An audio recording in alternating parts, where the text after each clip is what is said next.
صرف روزے کے بارے میں جاننا ضروری نہیں ہے، بلکہ روزے کا جو مغز ہے وہ حاصل کرنا ضروری ہے۔ اور روزہ جو ہے ایسا ہی ہے کہ جیسے آپ کپڑے دھوتے ہیں، اگر آپ کو کپڑے دھونے آتے ہیں تو پھر آپ کو روزہ رکھنا بھی آ جائے گا۔ پوچھیں وہ کیسے؟ جب آپ کپڑے دھوتے ہیں تو پانی استعمال کرتے ہیں اور پھر اس کے ساتھ صابن استعمال کرتے ہیں، تو اس طرح کھانا پینا 15-16 گھنٹے کے لیے چھوڑ دینا پانی کا درجہ رکھتا ہے، اور پھر قلب میں نور کا آنا یہ صابن کا درجہ رکھتا ہے۔ اگر آپ کپڑوں پر پانی ہی ڈالتے رہیں، صابن نہ لگائیں تو وہ صاف نہیں ہوں گے۔ صابن نہ لگائیں، صاف نہیں ہوں گے۔ یا آپ نہانے کی بات کر لیں، آپ کو شدید گرمی ہے، پسینہ وغیرہ آیا ہوا ہے، آپ نہانے چلے گئے ہیں اور صرف پانی اپنے اوپر گرا کے واپس آ گئے ہیں، تو وہ جو ہے آپ کو تر و تازہ نہیں کرے گا، میل آپ کا دور نہیں ہوگا۔ صابن لگائیں گے اور پھر پانی گرائیں گے اس کے اوپر، پھر اس سے جو ہے گند آپ کا نکلے گا، تو صابن گند کو نکالتا ہے۔ اسی طرح روزے میں نور جو ہے وہ گناہوں کی گند کو صاف کرتا ہے۔ اگر نور نہیں ہوگا تو صرف آپ فاقہ ہی کر رہے ہیں، پانی گرا رہے ہیں، ہاں لگ رہا ہے کہ بھئی گیلا ہے، لوگ کہیں گے ہاں دھل گیا ہوگا، لیکن جو پہننے والا ہے اس کو پتا ہے کہ ابھی بھی بدبو آ رہی ہے۔ آپ نے اس طرح کے روزے رکھے ہیں جن میں آپ نے صرف کھانا نہیں کھایا اور پانی نہیں پیا سارا دن، لیکن آپ کے قلب میں بھی شیطان ہے، آپ کے نس میں بھی شیطان ہے، وہاں تو نور ہے ہی نہیں۔ اور روزہ ان کا کامیاب ہوتا ہے کہ جن کا قلب ایمان سے مزین ہو، قلب میں نور ہو۔ روزے کا مقصد کیا ہے؟ نفس کو پاک کرنا۔ صرف بھوک سے تو نفس پاک نہیں ہوگا نا، بھوک سے کمزور ہوتا ہے نفس، پاک ہوتا ہے نور سے۔ بھوک سے نفس کمزور ہوتا ہے، پھر اس کو کمزور کر کے اب پاک کرنا ہے تو پھر نور ضروری ہے۔ اس لیے روزے میں کامیاب وہ ہوتے ہیں جو ذاکر قلبی ہوں۔ بھوکا رہتے ہیں، نفس کمزور ہوتا ہے، ادھر سے وہ ذکر فکر کرتے ہیں، ادھر سے نور آتا ہے۔ پھر رات کو تراویح پڑھتے ہیں تو تراویح کا نور وہ بھی سینے میں ایکسٹرا نور آ گیا نا، ان کی مدد ہو جاتی ہے، وہ روزہ رکھنے میں کامیاب ہو جاتے ہیں۔ ان کو روزہ رکھنے سے فیض ہوتا ہے، فائدہ ہوتا ہے، کیونکہ اللہ تعالیٰ نے فرمایا نا لعلکم تتقون، تاکہ تم پاک ہو جاؤ۔ اب صرف آدھا سا سوال پوچھ لیں ہم، آدھا سا، کہ ہمارے مسلمان کتنے سالوں سے روزے رکھ رہے ہیں باقاعدگی سے؟ کسی ایک مسلمان سے پوچھ لیں، ارے بھائی جان ادھر آنا، کتنا عرصہ ہو گیا؟ ارے جب سے پیدا ہوا ہوں روزہ رکھ رہا ہوں۔ ہاں، بہت سے لوگ تو اپنے بچوں کو 10-10 سال کے بچوں کو روزہ رکھوانا شروع کر دیتے ہیں۔ تو اگر کسی کی عمر 40 سال ہو گئی ہے تو وہ خوش بخت 30 سال سے تو روزے رکھ رہا ہوگا۔ اچھا، اب جس نے 30 سال سے روزے رکھے ہیں، آپ اسے جا کے پوچھیں، ہاں بھائی آپ کا متقی بن گئے آپ؟ نہیں یار ابھی تو نہیں بنا۔ ابے کیوں؟ 30 سال سے تم روزے رکھ رہے ہو، تم ابھی تک متقی کیوں نہیں بنے؟ یہ سوال پوچھنا چاہیے ہر آدمی کو اپنے آپ سے۔ اب ہمارے ہندوستان، پاکستان، بنگلہ دیش میں کتنے روزے دار ہیں، ہے نا؟ کتنے روزے دار؟ کوئی نظر آیا تم کو متقی؟ یہ نماز پڑھانے والوں میں، روزہ افطار کرانے والوں میں، اذان دینے والوں میں کوئی متقی نظر آیا؟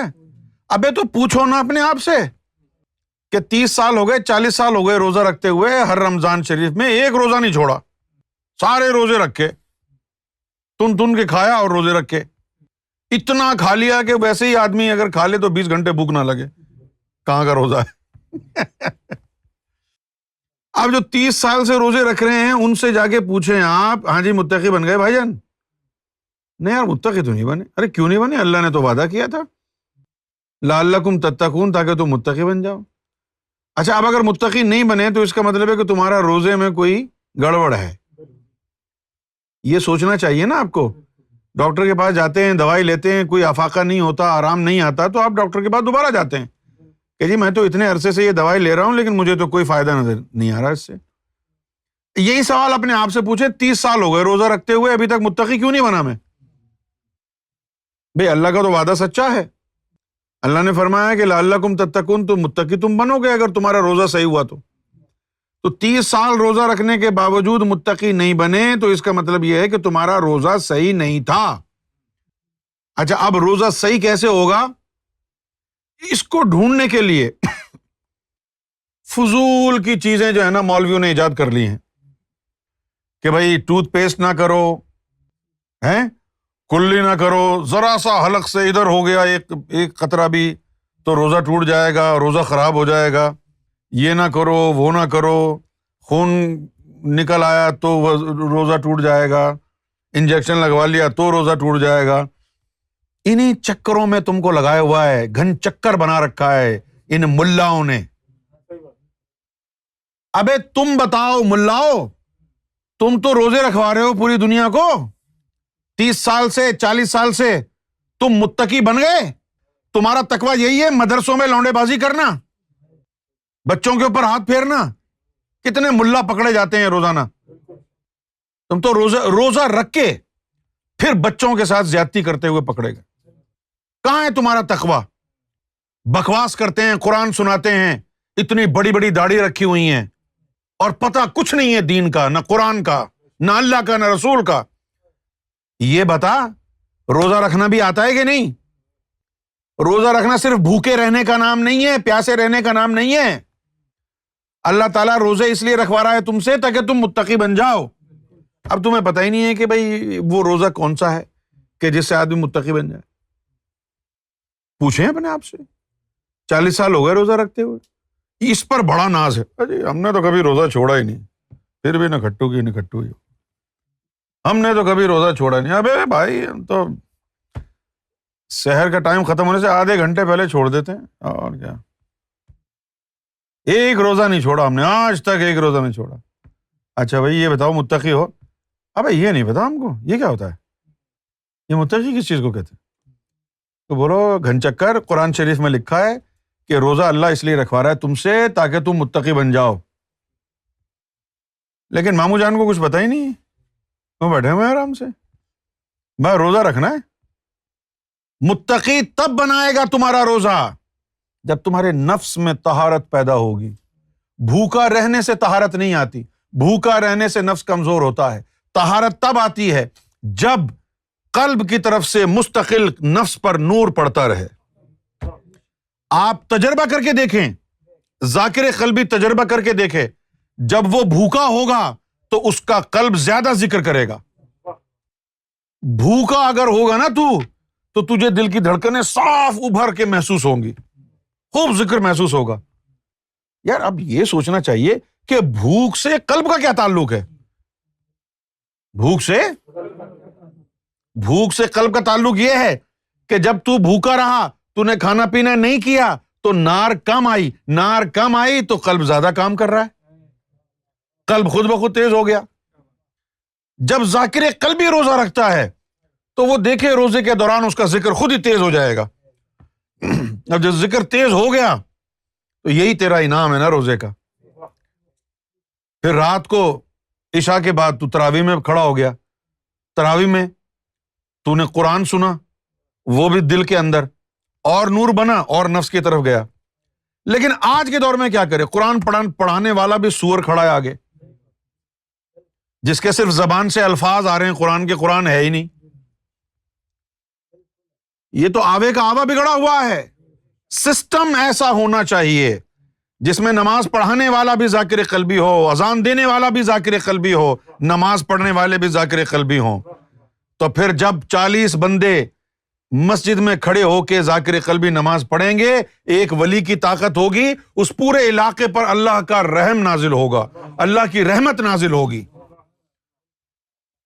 اور تم تو 100-200 سور لے کر کے نماز پڑھ رہے ہو اندر، اللہ کا کرم کہاں ہوگا؟ لعنت برس رہی ہے تمہارے اوپر اللہ کی۔ قلب کو منور کرنا پڑتا ہے پہلے۔ جب تک قلب منور نہیں ہوگا اس وقت تک روزے کا فائدہ حاصل نہیں کر سکیں گے، کیونکہ اللہ نے قرآن مجید میں فرمایا ہے کہ روزے ہم نے اس لیے فرض کیے ہیں تم پر تاکہ تم متقی ہو جاؤ، لعلکم تتقون۔ یا ایھا الذین آمنوا کتب علیکم الصیام کما کتب علی الذین من قبلکم لعلکم تتقون، تم پر ہم نے فرض کیے، تم سے پہلی امتیوں کے اوپر بھی فرض کیے تھے، اور وجہ کیا ہے فرض کرنے کی؟ کہ ہم تمہیں متقی بنانا چاہتے ہیں۔ بس آخری جملہ میں اس مد میں یہی کہوں گا، ان سے جا کے پوچھ لو جو 30 سال سے روزے رکھ رہے ہیں متقی بنے کہ نہیں۔ اگر نہیں بنے ہیں تو اس کا مطلب ہے روزے ضائع گئے تمہارے۔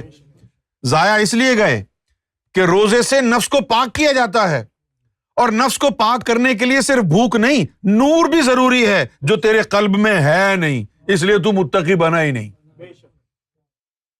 کہ تو مشکل بات نہیں ہے، واشنگ مشین میں آپ نے کپڑے بھی ڈال دیے، پانی بھی آ رہا ہے، آپ نے اس کے اندر واشنگ لکوڈ نہیں ڈالا، واشنگ پاؤڈر نہیں ڈالا، تو کیسے دھلیں گے کپڑے ہیں؟